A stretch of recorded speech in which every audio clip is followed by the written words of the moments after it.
ये दो चेहरे हैं, एक मोनालिसा और दूसरी हर्षा, जो साध्वी के नाम से मशहूर हुई। लेकिन दोनों चेहरे महाकुंभ में मशहूर होने के बाद ऐसे विवादों में आए और परेशानियों में आए कि दोनों महाकुंभ से गायब हो गए। आइए दोनों के बारे में आपको बताऊं। मोनालिसा कौन है, पहली बार शायद इस प्रोग्राम में मैं बताने जा रहा हूं। मोनालिसा भी बहुत सुर्खियों में है और इतनी सुर्खियों में आई कि उन्हें महाकुंभ छोड़कर जाना पड़ गया। ये आप देख रहे हैं मोनालिसा। मोनालिसा मध्य प्रदेश के इंदौर की रहने वाली है। इंदौर से पिता के साथ आई थी महाकुंभ में माला बेचने के लिए। उनके साथ ही बाकी परिवार भी महाकुंभ में माला बेचता था। लेकिन कुछ ही दिन में उनकी तस्वीरें तेजी से वायरल होने लगी। सोशल मीडिया पर लोग उनकी सुंदरता की तारीफ करने लगे। तस्वीरें वायरल होने से पूरे देश में लोकप्रियता बढ़ गई। इसी लोकप्रियता की वजह से लोग उनके साथ सेल्फी लेने लगे और हालत यह हो गई कि सेल्फी लेने वालों की मोनालिसा के पास हर वक्त भीड़ लगी रहती। यहां तक कि लोग यहां सेल्फी के लिए लोग पीछे पीछे मोनालिसा के दौड़ने लगे। मोनालिसा पहुंची थी माला बेचने के लिए। कई बार इससे बचने के लिए मोनालिसा को छिपना पड़ता था। मोनालिसा पर यह दावा उनके परिवार की तरफ से किया गया है। इससे महाकुंभ में वो पिता के साथ माला नहीं बेच पा रही थी, लोग इतना परेशान कर रहे थे। आखिर मोनालिसा के पिता ने परेशान होकर मोनालिसा को वापस भेज दिया है। फिलहाल उनका बाकी परिवार अभी महाकुंभ में माला बेचता है। दूसरी है हर्षा। 30 साल की हर्षा रिछारिया उत्तराखंड की रहने वाली है और महामंडलेश्वर कैलाचानंद गिरी की शिष्या है। 2 साल पहले अपने गुरु से दीक्षा ली थी। पेशवाई में निरंजनी अखाड़े के रथ पर नजर आई। सोशल मीडिया पर उन्हें सुंदर साध्वी भी कहा जाने लगा। लेकिन उनके साथ सेल्फी वीडियो शूट करने वालों की भीड़ लगने लगी। हर्षा लोकप्रिय हुई तो उन पर कुछ लोग सवाल भी उठाने लगे। कुछ संतों ने रथ पर बैठने और भगवा वस्त्र पहनने पर आपत्ति जता दी। शंकराचार्य अभिमुक्तेश्वरानंद ने भी रथ पर बैठने का विरोध किया।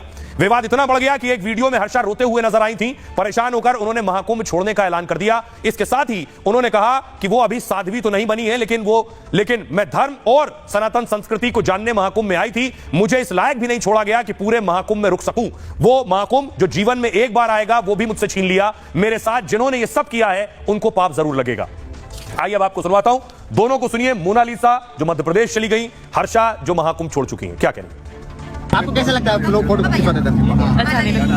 अच्छा नहीं लगता। अच्छा नहीं लगता? अच्छा नहीं लगता? सारे दिन भर फोटो खींचते रहते हो भैया। ये और भी लड़कियां हैं मेरे से बहुत खिंचाते हैं, दिन भर फोटो माला भी नहीं बेचते। रिछारिया और इस वक्त मैं हूँ प्रयागराज की पावन धरा पे, जहाँ पे पूर्ण भाग महाकुंभ चल रहा है और जहाँ पे हर किसी ने मेरे नाम का एक शोर मचा दिया है। लेकिन उसके साथ ही मैं धन्यवाद करना चाहती हूँ उन पूरे महात्मा संत तपस्वियों का जो मेरे पक्ष में मेरे लिए इस वक्त खड़े हुए हैं, जो अपना आशीर्वाद अपना प्यार मेरे साथ बना के रख रहे हैं, जो मेरे हाथ को थाम के रख रहे हैं, जो एक बेटी की तरह एक पिता की तरह मेरी हिफाजत कर रहे हैं। उन सब का धन्यवाद। हर हर महादेव।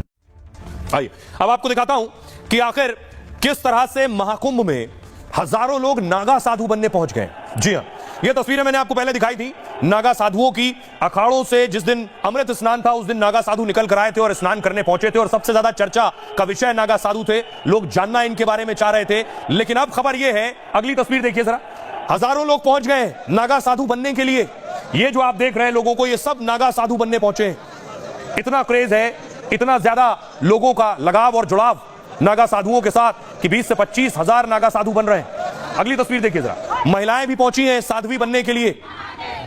यानी न सिर्फ पुरुष बल्कि महिलाएं भी सब कुछ त्याग कर नागा साधु बनने के लिए पहुंची हैं।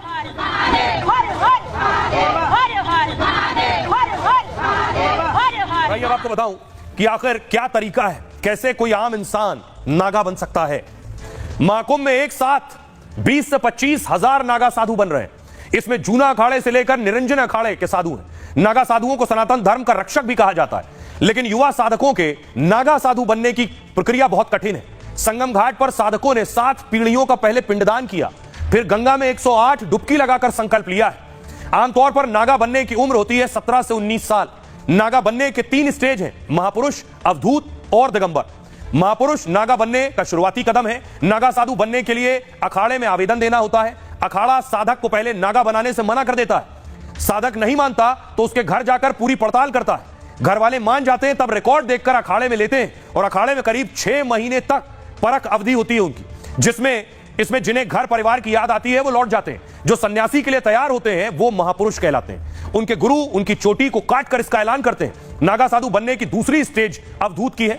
इसमें साधक परिवार और पीढ़ियों का पिंडदान करता है। वो खुद का भी पिंडदान कर मोह का त्याग कर देता है। पिंडदान के बाद धर्म ध्वजा के नीचे युवा साधक घंटों बैठते हैं। ठंड हो या फिर गर्मी, बिना खाए पिए रहने का अभ्यास कराया जाता है। फिर वो अपने गुरु यानी महामंडलेश्वर का इंतजार करते हैं। और ब्रह्म मुहूर्त यानी सुबह 4 बजे गुरु मंत्र और दीक्षा मिलती है। ये तो नागा साधु बनने की साधना का अगला कदम भर है। अगले 10 से 12 दिन तक ऐसी कड़ी साधना चलती रहती है। मौनी अमावस्या के दिन फिर इन्हें नागा साधु बनाया जाता है। यह तीसरी और नागा साधु बनने का आखिरी और कठिन चरण है। साधक कुंभ स्नान से पहले 24 घंटे व्रत रखता है। उसके जन्नांग की एक नस खींची जाती है, साधक नपुंसक बन जाता है और मोह से परे हो जाता है। इसके बाद सभी साधक शाही स्नान के लिए जाते हैं। डुबकी लगाते ही ये नागा साधु बन जाते हैं। आइए अब आपको सुनवाता हूं, सुनिए जो लोग पहुंचे वाकई नागा साधु बनने के लिए वो क्या कह रहे हैं।